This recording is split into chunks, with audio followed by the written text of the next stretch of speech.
शोषण के आरोप कोई महिला लगा रही, उसको भी सरकार नहीं सुनना चाहती। तो ऐसी व्यवस्थाओं में तो हम लोग और पिछड़ जाएंगे, कमजोर हो जाएंगे। ऐसी व्यवस्थाओं को भी बदलने के लिए आप रणनीति बनाइए। जो कुछ भी आप चाहेंगे कि जैत प्रयास कम कर रहा है, ज्यादा कर, मैं करूंगा। आप लोग हमारे कार्यकर्ता, हमारे नेतागण कम प्रयास कर रहे हैं, ये भी करेंगे। अभी भी समय है, अभी भी 24 में बहुत समय है। तो मैं कह रहा हूं, अपनी शक्तियों को आप सवार लो, अपनी ताकत पहचान लो। चौधरी चरण सिंह जी, चौधरी अजीत सिंह जी, हमारे बीच के कितने ऐसे ऐसे लोग हैं जिनसे हम प्रेरणा ले सकते हैं। तो मैं धन्यवाद देता हूं। आपने बहुत कम समय पे यहाँ आपने बात सुनी सभी की, और आगे हम लोग और ताकतवर बने, शक्तिशाली बने, तरक्की करें। 5 चीज, यही मेरी कामना है। 2022 में जो 41% था, अब सिर्फ 22% रह गया, यानी लगभग आधा हो गया। यानी हमारे आधे जो नौजवान जो 2019 में सोच रहे थे कि हमें नौकरी मिल सकती है, हम प्रयास करेंगे, आज उन्होंने प्रयास करना ही छोड़ दिया। इस कदर टूट गया वो नौजवान। और फिर भी सरकार दावे करती है कि हमने नौकरी दे दी और आगे और करोड़ों नौकरी देंगे। तो पतन की तरफ है कि देश की अर्थव्यवस्था भी काफी खराब है। बड़े शक्तिशाली लोग ताकतवर होते जा रहे हैं और मजदूर का सम्मान नहीं, मजदूर की मेहनत का सम्मान नहीं। और किसान की तो आप जानते ही हैं, किसान की फसल के उपज का सही समय उसको कहां मूल्य मिल पा रहा है। चाहे गन्ने की खेती करता हो, चाहे कोई और, कहां किसान के साथ न्याय हो। और सरकार कहती है बहू बेटी का सम्मान करेंगे। आज आपके जंतर मंतर पे हमारी बहनें बैठी हैं, देश को उन पे गर्व है, फक्र है। अंतर्राष्ट्रीय स्तर पर जब एक बेटी मेडल जीत के आती है तो घर बेटी जो हमारी बहनें हैं उनका मनोबल बढ़ता है। उनकी माता कहती है, बेटी तू भी चिंता न कर, तू बाहर जाना चाहेगी, पढ़ना चाहेगी, तेरी भी पढ़ाई पूरी कराएंगे। इतना मनोबल उनका प्रभाव होता है उनके एक मेडल जीतने से। आज ऐसी बेटियों को सड़क पर बैठ के विरोध करना पड़ रहा है। सरकार के यहाँ उनकी कोई सुनवाई नहीं। अनएम्प्लॉयमेंट रेट है उत्तर प्रदेश में, नहीं है, उससे कई गुना ज्यादा है। CMI का डेटा आप पढ़ेंगे, यहाँ पढ़े लिखे बुद्धिजीवी लोग हैं, सब जानते हैं, देखते हैं। आसपास परिवारों की भी आप देखेंगे क्या स्थितियां हैं।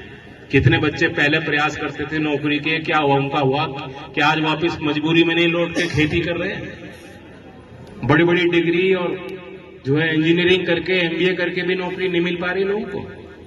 CMI का डेटा ये बताता है कि देश में लेबर पार्टिसिपेशन जो रेट है, लेबर पार्टिसिपेशन रेट का मतलब जो आदमी काम की तलाश में है या काम कर रहा है। 21 से 24 वर्ष का जो नौजवान जो काम की तलाश में और काम कर रहा है, 2019 में 41% ऐसे नौजवान थे जो उसमें लगे थे खोज में।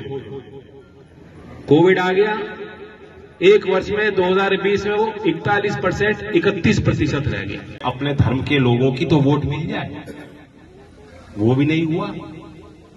हम तो ये चाहते कि वो कहते विज्ञान की जय, संविधान की जय, तो शायद जो बुद्धिजीवी है, जो तरक्की चाहता है, जो परिवर्तन चाहता है, वो वोटर उनको मिल जाता, वो नहीं मिला। यहां आप इबादत कम करते हो, ज्यादा करते हो, किस दिव्य शक्ति को मानते हो, अल्लाह को मानते हो, ईश्वर को मानते हो, नहीं मानते हो। ये पूरी आजादी है कि नहीं देश में? पूरी आजादी है, संविधान है, कोई रोक नहीं सकता किसी को। लेकिन फिर भी जब चुनाव आता है कहते नहीं तो धर्म की बात है, यार हिंदू मुस्लिम पता नहीं क्या क्या होता है। तो आज कोई तनाव नहीं है, खुले मन से आप विचार करना लौट के। मैं तो इसलिए आया हूं क्योंकि यहाँ आपने चौधरी साहब की हमेशा बात मानी, चौधरी अजीत सिंह जी की भी मानी। उससे पहले तो क्या जवाब दूं मैं, उससे पहले तो लाजवाब रिकॉर्ड था क्षेत्र। अब हमें दोबारा नव निर्माण करने हैं।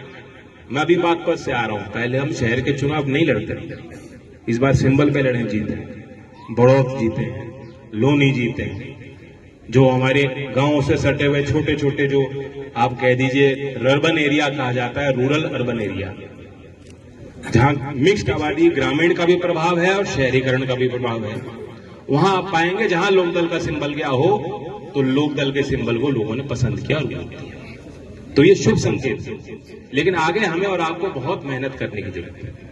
लोकदल किसी एक समाज के लिए नहीं, एक जाति के लिए नहीं, लोकदल अकेला मेरा नहीं है और लोकदल अकेला पांची का भी नहीं है। पांची के लोगों को भी और लोगों को जोड़ना पड़ेगा। और आप चुनाव में भी जरा अवलोकन तो कीजिए, आपसे क्या क्या वादे किए थे भाई। बागपत से सड़क तो मुझे ऐसी लगी नहीं कि इसमें गड्ढे कहाँ है और सड़क कहाँ है। और मुख्यमंत्री जो है लखनऊ बैठे रहते हैं एयर कंडीशनर में और कहते हैं, दावा करते हैं कि हमने सारी सड़कें जो गड्ढा मुक्त कर दी। अब इनकी सड़कों में गड्ढे कितने हैं और उनकी बातों में झोल कितना है। उजाला कर चले, मन से उजाला कर चले, एक अमर उजाला कर चले, उजाला कर चले।